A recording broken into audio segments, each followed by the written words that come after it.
ข่าวด่วนที่สุดมาลัย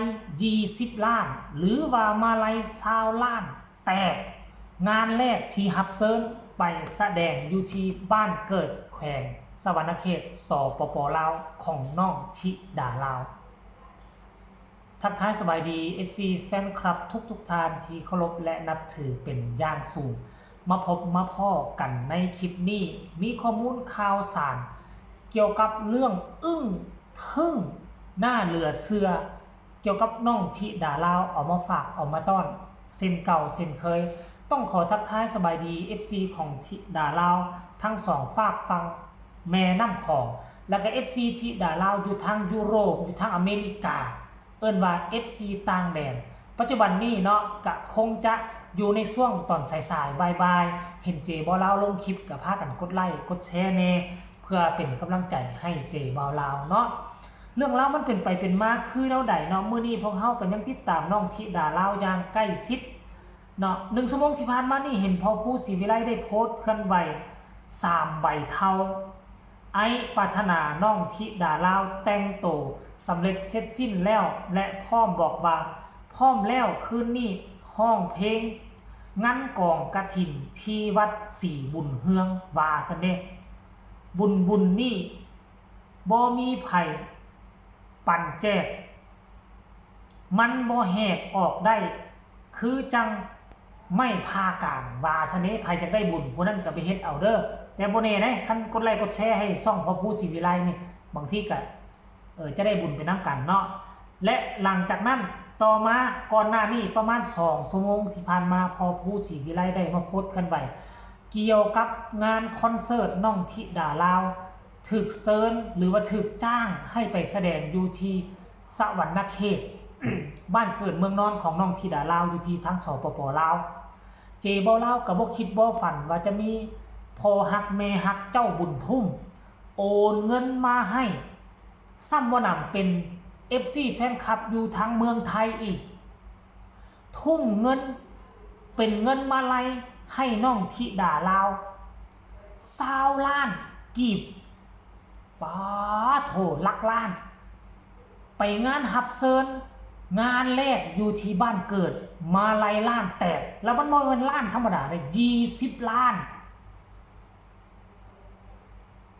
ค่อยกล้าเว้าได้เลยว่าหมอลำอยู่ในประเทศลาวบ่มีผู้ใดได้มาลัยฮอด10 ล้านจักคนดอกมาลัยล้านนี่ได้อยู่มาลัยแสนได้แต่จะเป็นเฮ็ดเป็นพวง10 ล้าน20 ล้านแล้วเอาไปห้อยคอให้กับหมอลำบ่เคยมีในประวัติศาสตร์ลาวเป็นหมอลำลาวคนแรกที่มาลัย20 ล้านแตกโอ้โหและก็เป็นหมอลำอยู่ทางฝั่งไทยคนแรกที่มีมาลัย20 ล้านแตกแต่เป็น20 ล้านกีบได้บ่แม่น20 ล้านบาทท่านผู้ชม FC แฟนคลับว่ะพอผู้ออกมาโพสต์ขึ้นไว้ว่ามาลัยจากเสียไสพรโอ้ยเสียไสพรเหล่าเบ้งงานคอนเสิร์ตที่ดาลาวศรีวิไลที่สปป.ลาววันที่3 เดือนพฤศจิกายนเดือน11 2568เป็นเงินบาทก็คือ 30,000 บาทเป็นเงินกีบคือ20 ล้านกีบโอ้โห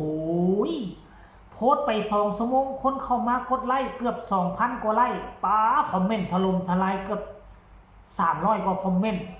เดี๋ยวเจบ่าวลาวสิได้อ่านสู่กันฟังเบิ่งตัวบ่นี่ท่านผู้ชมโอ้เดี๋ยวบ่อ่านให้คอมเมนต์เอาไว้ก่อนนี่ใน2 ชั่วโมงที่ผ่านไปนี่ทั้งพ่อผู้ศรีวิไลได้โพสต์ขึ้นไว้มัน2 อันแรกนี่มัน3 พฤศจิกายน 2568ธิดาลาวศรีวิไลงานกฐินที่วัดบ้านบัวคำเมืองอาจสะพังทองแขวงสวรรณเขตงานบุญกฐินรวมบ้านบัวคำเมืองอาจสะพังทองแขวงสวรรณเขตนี่หอบฝันข้ามโขงจากใจคนลาวและก็อีกหลายๆเพลงของเพลงเมฮันนี่ งานนี้ไปที่บ้านเกิดคงจะบ่ได้ห้องเพลง1 2เพลงคงจะได้ห้อง4หน้า5เพลง 100% ท่านผู้ชมโอ้โหเดี๋ยวไปอ่านคอมเมนต์สักก่อนไปเนี่ยคอมเมนต์แรกบินตามเสียงวิหกนกพงศกรโอ้ยเยี่ยมเลยว่าซั่นเด้เยี่ยมเลยพอผู้ศิวิไลกะเฮ็ดกอดดวงใจไปให้คืนผู้ต่อมาก็บอกว่าสุดยอดเลยครับอีล่าได้มาลัยจากผู้ใหญ่ใจดีอีกแล้วอันนี้ก็พอฮักเนาะพอฮักเห็นเข้ามาชมเห็นเข้ามาคอมเมนต์ตลอดเลยผู้ต่อมาก็บอกว่าปาดได้20 ล้านเลยอีล่างานคอนเสิร์ตอยู่ไสน้อว่าสั่นพอผู้ก็มาตอบว่าเมืองอาจสะพังทองแขวงสวรรณเขตเด้อคนต่อมาบอกว่าขอให้ดังๆปังๆนะลูกพอเป็น FC อีกคนว่าสั่นดีใจน้ำอีล่าว่าสั่นผู้ต่อมาบอกว่าขอบคุณผู้ใหญ่ใจดีที่เมตตาอีล่าน้อยเด้อจ้ากลับบ้านทั้งทีงานนี้บ่มีหน้าแตกได้มาลัย20 ล้านเป็นคนแรกของประวัติศาสตร์ของหมอลำลาวยินดีด้วยครับวาสันเดดีใจน้ำอีล่าของพอเด้อวาสันสาธุครับรอบ้านค่อยเองวาสันโอ้รอวาสันบ้านค่อยเองวาสันปังครับวาสันผู้ต่อมายินดีนำเด้อจ้า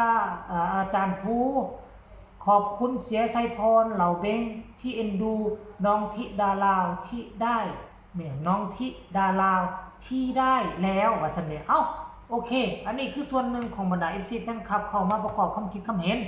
หลังจากหูข่าวว่าน้องทิดาลาวได้มาลัย20 ล้านหรือว่า20 ล้านแตกทางประวัติศาสตร์ของหมอลำลาวท่านผู้ชม FC แฟนคลับบริการกลับบ้านครั้งนี้บ่คือการกลับบ้านครั้งก่อนพ่อแม่ปู่ย่าตายายอาจจะได้เดินทางไป